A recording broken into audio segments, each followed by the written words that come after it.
हरिद्वार जिले की Iqbalpur sugar mill के बाहर हरीश रावत का धरना मौजूदा ही नहीं बल्कि भविष्य की राजनीति के लिहाज से भी बेहद अहम है। 75 साल की उम्र में पूर्व मुख्यमंत्री हरीश रावत 24 घंटे से ज्यादा देर तक धरना देने के लिए मैदान में डटे हैं। उनके पीछे यशपाल आर्य, करण मेहरा भी नजर आते हैं, गणेश गोदियाल नजर आते हैं, हरीश धामी नजर आते हैं, कई नेता दिखते हैं और किसानों के सहारे एक लंबी लड़ाई लड़ने की कोशिश की जा रही है। गन्ने का जो बकाया है पैसा चीनी मिल के ऊपर, वो एक बड़ी राज्य की समस्या है, बड़ी चुनौती है।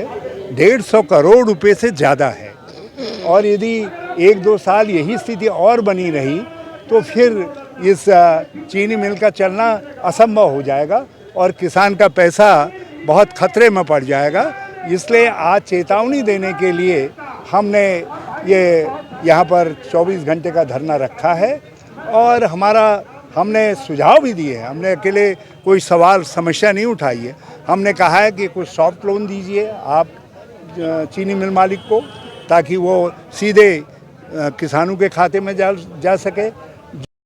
हरीश रावत के इस धरने के मायने ये हैं कि किसानों के सहारे हरिद्वार में लोकसभा सीट के लिए जमीन तैयार की जाए। हरीश रावत की उम्र भले ही ज़्यादा हो गई हो, लेकिन वो राजनीतिक तौर पर खुद को एस्टेब्लिश करने की कोशिश में लगे हुए हैं। कोशिश ये कि किसी तरीके से आलाकमान तक बात पहुंचे, किसी तरीके से 2024 का टिकट मिले। लेकिन उस सब के बीच हरक सिंह रावत की भी हरिद्वार लोकसभा सीट पर नजर है। वो भी सक्रिय हैं, राजनीतिक तौर पर, सामाजिक तौर पर हरिद्वार में हर विधानसभा सीट पर जा रहे हैं, जमीनी तौर पर लोगों से जुड़ने की कोशिश कर रहे हैं और इस बिसात में वो हरीश रावत को घेरने का भी कोई मौका नहीं छोड़ रहे।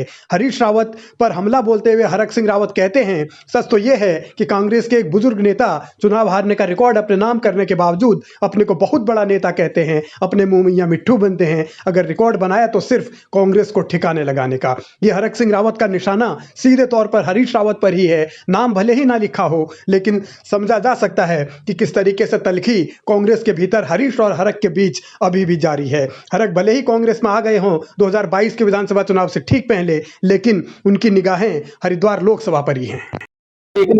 अब हम राजनीति में हैं तो देखिए राजनीति में है कोई साधु सन्यासी तो है नहीं ये भाई माला जपते रहे और बिल्कुल पूजा पाठ करते रहे।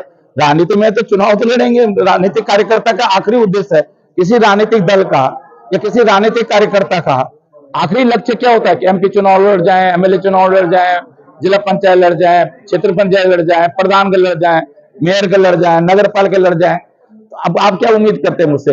अब मैं विधायक तो इतनी बार रह गया हूँ, मंत्री इतनी बार रह गया हूँ, अब प्रधान का चुनाव तो लड़ूंगा नहीं। भले आज प्रधानी पिक्चर का उद्घाटन पे आया हो।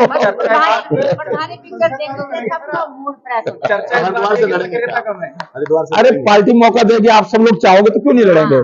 उत्तराखंड की राजनीति में हरीश रावत का नाम बड़ा है, लेकिन हरक सिंह रावत ने जिस तरीके से हमला बोला है, बुजुर्ग नेता कहा है और कहा है कि कांग्रेस को ठिकाने लगाने का काम हरीश रावत ने ही किया है, तो यह सवाल है कि कांग्रेस के भीतर जो लड़ाई चल रही है वो 2024 से पहले कितनी दिलचस्प होगी। और ये मुकाबला सिर्फ कांग्रेस के भीतर नहीं बल्कि खानपुर वाले उमेश कुमार भी इस लड़ाई में अपने आप को एस्टेब्लिश करने की कोशिश में है। उनकी भी नजरें 2024 के टिकट पर हैं और इसीलिए राजनीति बयानों के सहारे हो रही है।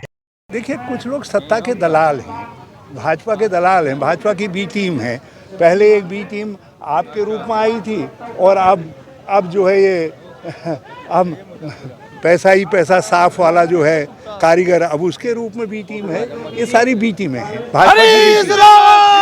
हरीश रावत ने नाम लिए बिना उमेश कुमार पर बहुत सारे सवाल खड़े किए हैं और इसकी वजह है हरिद्वार लोकसभा सीट और 2024 का लोकसभा चुनाव, क्योंकि जिस सीट पर हरीश रावत दावेदारी कर रहे हैं उसी सीट पर निर्दलीय विधायक उमेश कुमार की भी निगाहें हैं। वो खुद लड़ेंगे या पत्नी को लड़ाएंगे ये तय नहीं, लेकिन उनके निशाने पर हरीश रावत हैं। हरीश रावत को उन्होंने मानसिक रोगी कहा है। उमेश कुमार लिखते हैं, मानसिक रोगियों को मुझसे लड़ने के लिए अपना स्तर बढ़ाना चाहिए, कब तक बिना सबूत ब्लैकमेलर, दलाल, स्टिंग और बीजेपी का एजेंट कहकर काम चलाओगे।